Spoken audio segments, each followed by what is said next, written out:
WM భక్తి. భోగభాగ్యాల భోగికి ఆ పేరు ఎలా వచ్చింది? భోగి పళ్ళ ప్రాముఖ్యతలేంటో తెలుసా? తెలుగు రాష్ట్రాలతో పాటు దక్షిణాది రాష్ట్రాల్లో మకర సంక్రాంతి పండుగకు ముందు రోజు వచ్చే భోగి పండుగను ఘనంగా జరుపుకుంటారు.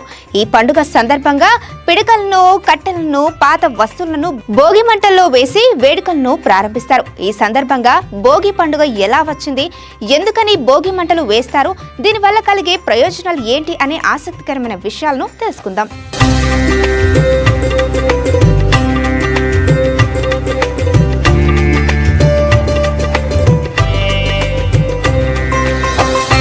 హిందూ మత విశ్వాసాల ప్రకారం సూర్య భగవానుడు ధనస్సు రాశి నుంచి మకర రాశిలోనికి ప్రవేశించే సమయాన్ని మకర సంక్రాంతి అంటారు. ఈ పండుగకు సరిగ్గా ఒక రోజు ముందు భోగి పండుగను జరుపుకుంటారు.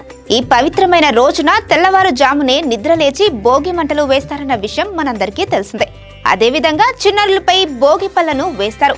భోగి రోజు సాయంకాలం సమయంలో బొమ్మల కొలువును కూడా జరుపుతారు. అయితే సరిగ్గా భోగి రోజు మంటలెందుకు వేస్తారు, అసలు భోగి పేరెలా వచ్చింది, దీని వెనుక ఉన్న కారణాలు, కథలేంటో ఇప్పుడు తెలుసుకుందాం. శాస్త్రీయ కారణాల ప్రకారం సూర్యుడు దక్షిణాయన కాలంలో భూమికి దూరంగా ఉండడంతో ఉష్ణోగ్రతలు తగ్గి చలి తీవ్రత పెరుగుతుంది. ఈ చల్లని వాతావరణాన్ని తట్టుకునేందుకు, దక్షిణాయనంలో తాము పడిన కష్టాలు, బాధలను తట్టుకునేందుకు ఉత్తరాయణ కాలంలో సుఖ సంతోషాలను కోరుకుంటూ భోగి మంటలు వేస్తారు. బుగ్ అనే సంస్కృత పదం నుంచి భోగి అనే పదం వచ్చిందని చరిత్ర ద్వారా తెలుస్తుంది.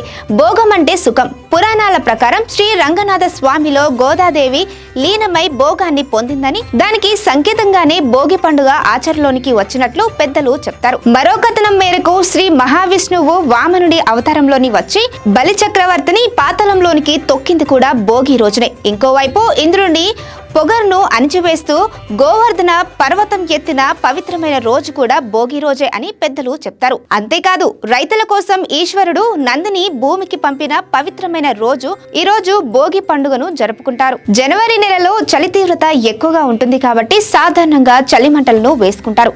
కానీ భోగి మంటలు అనేవి కేవలం చలి తీవ్రత నుంచి తప్పించుకునేందుకు మాత్రమే కాదు, ఆరోగ్య ప్రయోజనాల కోసం కూడా వేస్తారు. సంక్రాంతి పండుగకి సరిగ్గా నెల రోజుల ముందు ధనుర్మాసం ప్రారంభమవుతుంది. ఈ సమయంలో ఇంటి ముందు పెట్టిన గొబ్బెమ్మలను పిడకలుగా చేస్తారు. వాటిని భోగి మంటల్లో వేస్తారు. వీటిని కాల్చడం వల్ల గాలి శుద్ధి అవుతుంది, సూక్ష్మక్రిములు నశిస్తాయి, మనకు శ్వాసకోశకు సంబంధించిన అనేక రోగాల నుంచి ఉపశమనం లభిస్తుంది. ఈ భోగి మంటల్లో పిడకలతో పాటు రావి, మామిడి, మేడి, ఔషధ చెట్ల కలప, ఆవు నెయ్యి వేస్తారు. ఆవు నెయ్యి, ఆవు పిడకలను మంటల్లో వేయడం వల్ల శక్తివంతమైన గాలి విడుదలవుతుంది. అందుకే భోగి మంటలను ప్రతి పల్లెటూళ్ళలో విధిగా వేస్తారు. అంతేకాదు ఊళ్ళో ఉండే వారందరినీ, కులాలకు అతీతంగా అందరినీ ఒకే చోట చేర్చి ఐక్యమత్యం పెంచడంతో కూడా భోగి ఎంతగానో ఉపయోగపడుతుంది. అంతేకాదు అగ్నిదేవుణ్ణి ఆరాధిస్తూ వాయుదేవుణ్ణి గౌరవించినట్లు భావిస్తారు. భోగి పండుగ రోజున సాయంత్రం వేళల్లో బొమ్మల కొలువును నిర్వహిస్తారు. ఇదే రోజున చిన్నారుల తలపై భోగి పళ్ళను వేస్తారు. ఇదే రోజున బదరీవనంలో శ్రీహరిని పిల్లాడిలా మార్చి దేవతలంతా బదరీపలతో అభిషేకం చేస్తారు. అవే కాలానుగుణంగా వచ్చిన మార్పుల్లో భోగి పళ్ళుగా మారాయి.